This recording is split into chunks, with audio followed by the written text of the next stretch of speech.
কত বড় ধমক, কত বড় ওয়ার্নিং দেখছেন, যে রমাদান পেয়েছে কিন্তু রমাদানের ইবাদত করার মধ্য দিয়ে সে নিজেকে জাহান্নাম থেকে মুক্ত বানাতে পারলো না, তার উপর আল্লাহ লানত, তার জন্য ধ্বংস।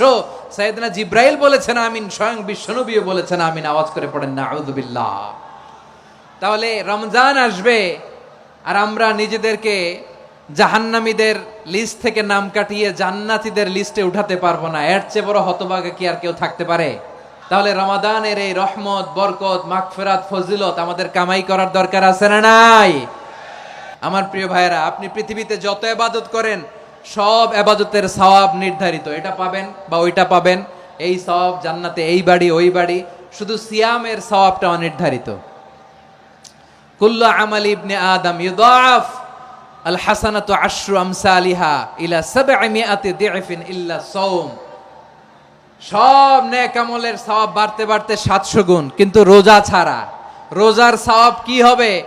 বান্দা খালি রোজা রাখে, ফেরেশতারা কিছু লিখতে পারে না আমল নামায়, কারণ আল্লাহ বলে এটা কিছু লিখিস না, কারণ as-সাওমু লি, এই রোজা রাখছে আমার জন্য, ওয়া আনা আজজি বিহি, এই রোজার সওয়াব, প্রতিদান, অ্যাওয়ার্ড এটা কিয়ামতের দিন আমি আল্লাহ নিজ হাতে দেব, নিজ হাতে দেব।